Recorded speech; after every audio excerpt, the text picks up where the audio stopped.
이제 합심하여 우리 예배를 합시다. 온 마음으로 모든 전심을 다해 각자의 삶 멍에를 지고 터졌던 마음 다시 성령이 주시나 마음으로 기도할 때 주님의 시선이 머문 곳을 향해 찬양하는 우리의 입술은 주님을 알며 기뻐하고 말씀을 나눌 때 주 나라 그 뜻 사모하며 이제 우리 예배를 합시다. 합심하여 온 마음 다해 이제 우리 예배를 합시다.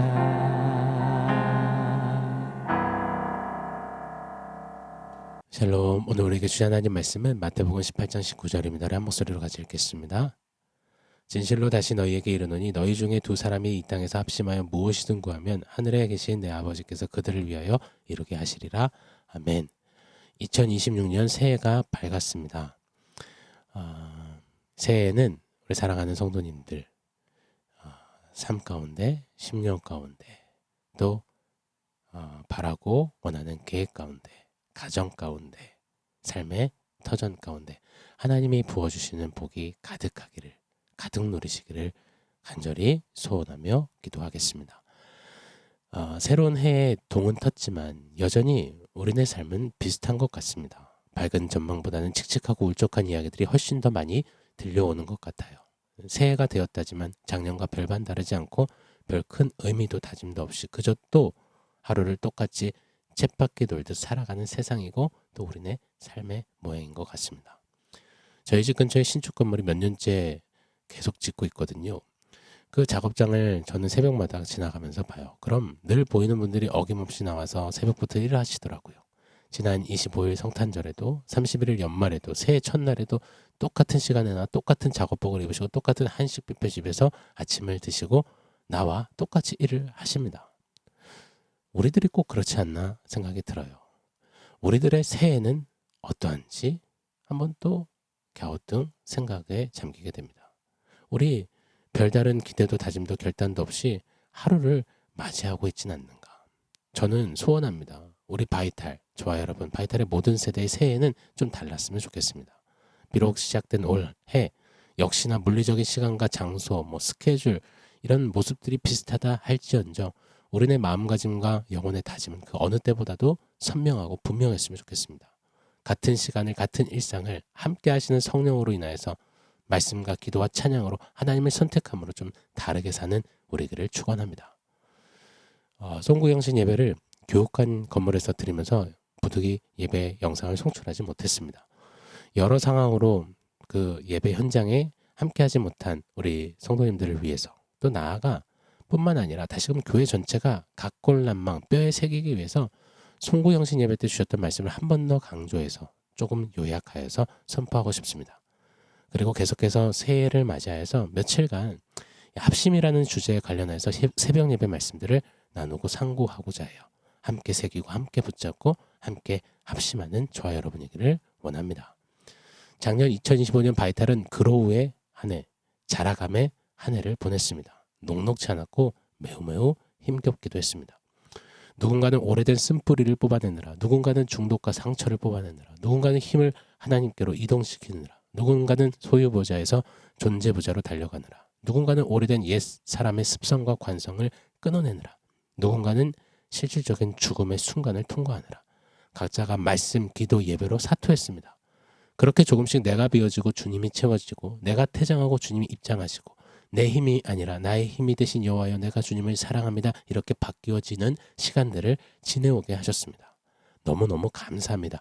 그런데 말입니다. 그런데도 그러면서도 우리 안에 순간순간 자주 왕왕 이따금 어느 순간 지치고 어느 순간 방향을 잃은 것만 같고 어느 순간 내가 잘하긴 한 걸까? 나는 아직도 왜 이리 어린애 같나? 어느 순간 왜 공동체가 자라갔으면서도 하나 되지 못하고 갈등하고 넘어질까? 이런 아픔과 고민과 또 갸우뚱하게 되는 시간들을 보냈습니다. 분명 자라갔는데 왜 그랬을까요? 그 이유는 생각보다 단순합니다. 우리는 자라왔지만 아직 충분히 합심이지 못했기 때문입니다. 이 각자가 성장하는 그로우 너무나 중요합니다. 그런데 각자가 자라왔다면 우리 반드시 체크해야 하거든요. 만약 그로우 자라갔는데 서로 방향이 다르고 속도가 다른다면, 그렇다면 우리는 자라긴 해도 분명 주저앉게 될 것입니다. 가령 한쪽 눈만 이렇게 커진 채 다른 쪽을 보고 있다면, 한쪽 다리가 정말 막 이렇게 커졌다면, 쩔뚝거린다면, 각자의 향방 없는 이 그로우 자라감은 언젠간 몸 전체를 주저앉게 만들고야 마는 것입니다. 성장, 그로우는 개인적으로 계속해야 합니다. 그리스도 예수 다시 오시는 그날까지 말입니다. 그러나 여러분 기억해야 합니다. 하나님의 역사는 하나님 나라의 역사이기에 하나님 나라의 모형인 교회, 공동체 위에서 역사되어짐을 봅니다. 그게 하나님의 역사하시는 순리요 질서임을 봅니다. 즉 합심하는 자리에서 하나님의 역사는 일어난다 확신합니다. 그래서 우리 죽어라 지난 한 해 그로우 해왔잖아요. 그런데 그 그로우한 또 그로우하고 있을 해 나가야 할 우리에게 이 새로운 한 해의 시작에서 우리 주님은 우리에게 명확하고도 분명하게 선포하신다 믿습니다. 이제 합심하라. 그러면 하나님이 하신다. 아멘입니다. 그렇게 우리 합심하여 계속해서 함께 또 그리스도께 나아갈 것을 소망하면서 세워진 주제가 2026년 주제가 바로 합심입니다. 저는 합심을 선포합니다. 바이탈의 모든 세대가 합심할 것을, 저와 여러분이 합심할 것을 오늘 좀 말씀 받들어 강력히 선포하고 축원합니다. 자, 오늘 본문은 마태복음 18장 19절 이 두 사람이 합심하여 기도하면 무엇이든지 이루어진다. 응답되는 기도의 기술을 가르쳐 주시는 말씀으로 자칫 오해할 수 있습니다. 응답받는 기도의 어떤 기술, 방법을 말씀해 주시는 것이 아니라 합심의 중요성을 강조하시고 도전하시는 말씀입니다. 왜냐하면 마태복음 18장 전체 문맥이 그렇거든요. 처음부터 끝까지 합심에 대한 도전이 매우 농후하게 진하게 배어져 있거든요. 마태복음 18장 1절로 5절은 누가 큰 자인가? 그때 큰 자는 없다. 어린아이처럼 낮아져라. 즉 차별 없이 합심하라 도전하신다 믿습니다. 6절로 10절은 실족하게 하지 말라. 어떻게든 실족이 아니라 다시 붙들고 다시 끌어 세워 합심하라. 11절에서 14절은 잃은 양 하나를 끝까지 찾으라. 잃은 양 끝까지 예수처럼 추적하고 찾아와 붙들고 살려 합심하라. 15절에서 17절은 형제의 죄를 외면하지 말고 공동체적으로 함께 책임지라. 죄범한 자 어떻게든 회개 돌이키게 하여 합심하라. 이렇게 강조하시는 겁니다. 그리고 그 흐름의 한가운데서 우리 예수님은 결론 짓듯 말씀하시는 겁니다. 두 사람이 합심하여 구하면 하늘에 계신 내 아버지께서 이루게 하시리라. 응답이 먼저가 아니라 합심이 먼저다. 차별 없이 칠족함 없이 잃어버린 이들을 살리어 세우며 죄범한 이들을 돌이키게 하여 합심하라. 사랑하는 여러분, 이런 은혜가 우리에게 있기를 바랍니다. 우리 안에 여전한 차별, 또 서로 실족해함, 잃어버린 영혼에 대해서 때로는 무덤덤 무감각해지고 할 때, 죄범한 이들을 품고 어떻게든 살리려 하고 눈물 뿌림이 없이 그저 손가락질 정죄하는 이런 모습이 우리 안에 여전히 작동될 때 올 한해는 특별히 합심 외치며 오늘 말씀 따라 합심할 것을 좀 실질적으로 좀 담아내는, 살아내는 저와 여러분의 새해가 되기를 바랍니다. 그렇게 더 세밀한 부분까지 합심되어서 하나님 아버지께서 이루시는 일들을 정말 맞이해서 받아 누리는 세워가는 저와 여러분 우리기를 축원합니다. 오늘 말씀에서 세 가지 합심에 관한 중요한 부분을 도전해 주시는데요. 세 가지 한번 보겠습니다. 첫 번째 합심의 포인트는 합심은 숫자가 아니라 방향입니다. 예수님께서 말씀하셨죠. 두 사람이 합심하며, 여기서 두 사람은 두 사람이니까 숫자겠구나. 두 명? 그 이상? 아닙니다. 핵심은 방향이에요. 여러분 혼자는 그 사람이 가는 것이 방향이잖아요. 그런데 두 사람만 돼도 서로 가는 방향이 다를 수가 있습니다. 그래서 많이 모였는데 방향이 다르면 합심이 불가하다. 이것을 주님이 먼저 집어내신다 믿습니다. 배에 아무리 좋은 배라고 해도 노가 많은데 여러분 노가 많고 뭐 배가 좋다고 해서 잘 나가는 것이 아니잖아요. 각자가 다른 방향으로 막 노를 젓는다면 배는 결코 앞으로 나아가지 못합니다. 제자리에서 맴돌 거예요. 교회도 마찬가지입니다. 사람이 부족해서 멈추는 경우보다 합심하지 못해서 정체되고 머뭇거리고 무너지는 경우가 훨씬 많습니다. 사랑하는 성도 여러분, 올 한 해는 더 많은 것을 하고 더 많은 사람들을 꿈꾸기 전에 좀 같은 방향을 세우는 한 해가 되기를 원합니다. 우리의 방향, 같은 방향, 주 예수께 더 확실하게, 확고하게 좀 방향을 정하여서 함께 가는 합심하는 우리 모두가 되기를, 또 여러분의 가정이 되기를, 여러분의 삶의 자리가 되기를 축원합니다. 자, 두 번째 합심에 관련한 중요한 포인트는 합심은 지휘자를 볼 때 가능합니다. 이 본문에 합심하다라는 단어는 헬라어로 심포네오가 사용됐습니다. 이 단어는 음악 용어예요. 화음을 이룬다라는 뜻입니다. 여러분, 화음은 모든 음이 똑같은 음일 때 생기지 않습니다. 그러면 절대 화음이라는 것은 있지 못해요. 서로 다른 음이지만 같은 조성, 같은 악보, 무엇보다도 같은 지휘자를 따를 때 아름다운 화음이 되는 것입니다. 합심은 모든 사람이 같은 말을 하는 것이 아닙니다. 모든 생각이 똑같아지고 모든 컬러가 똑같아지는 것이 아닙니다. 합심은 각기 달라도 지휘자를 향할 때 가능합니다. 오늘 주님은 가르쳐 주세요. 지휘자는 우리 하나님이시다. 그리고 그 지휘자 되시는 하나님을 향하여서 함께 모든 악기들이 튜닝하는 것, 딱 맞춰지는 것, 그것이 바로 기도다라고 방법으로 기도를 제시해 주신 겁니다. 오케스트라를 한번 보세요. 바이올린, 첼로, 트럼펫, 플룻, 모든 악기들, 다양한 악기들 소리가 다 다르죠. 그러나 지휘자가 한 명이고 악보가 같을 때 혼란이 아니라 감동이 되지 않습니까? 교회의 지휘자는 하나님이시고 저와 여러분의 이 악보는 하나님 뜻 말씀이고, 지휘자를 향하여서 함께 고요한데 숨죽여 딱 튜닝하여서 첫 시작과 연주를 시작하는 그것이 바로 그 튜닝이 기도인 것입니다. 그리고 아름다운 연주는 우리의 합심이겠죠. 이렇게 지휘자를 딱 보고 그래서 함께 기도함으로 합심의 아름다운 주님의 이야기를, 역사를 연주하고 노래하는 저와 여러분이기를 예수 이름으로 축원합니다. 자, 세 번째 합심에 관한 메시지는 합심할 때 맡기신다는 겁니다. 예수님 이렇게 약속하세요. 하늘에 계신 내 아버지께서 그들을 위하여 이루게 하시리라. 합심은 하나님을 설득하는 행위가 아닙니다. 하나님께서 우리에게 맡기시는 순간입니다. 하나님의 역사가 언제 맡겨지느냐, 펼쳐지느냐, 합심하면 그들에게 이루게 하신다. 하나님의 역사가 담기는 것입니다. 실현되는 것입니다.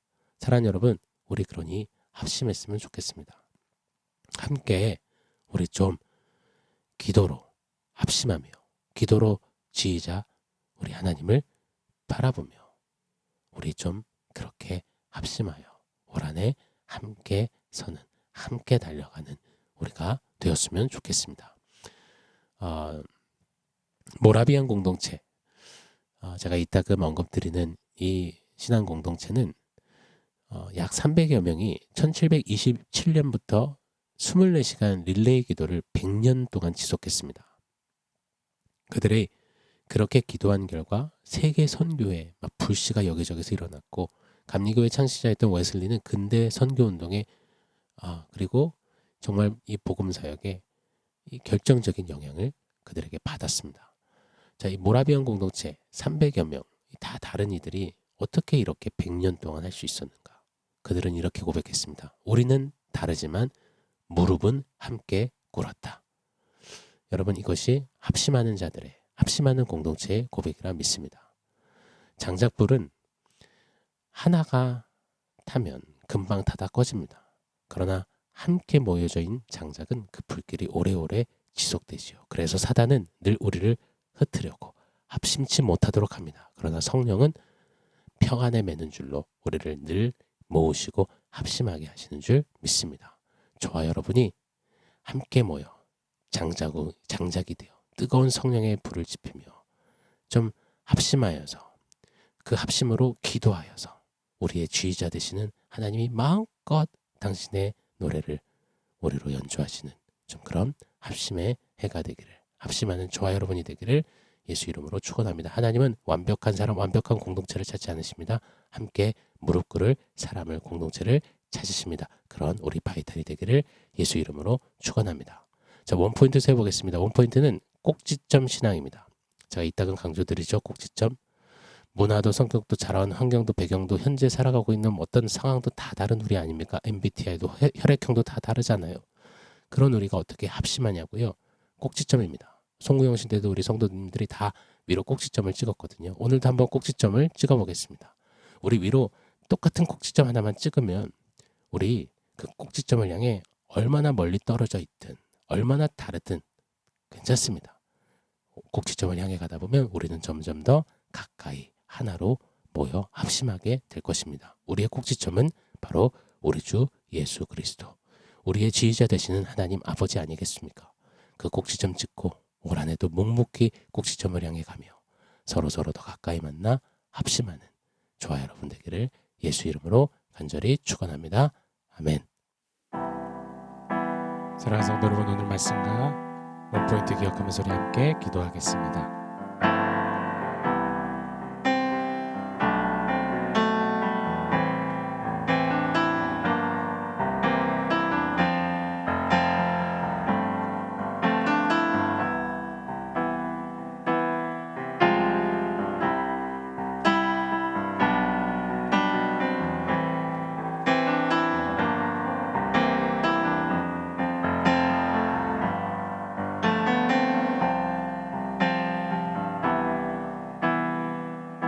하나님, 교회에게, 공동체에게, 또 우리 각자에게 주신 도전 합심하라.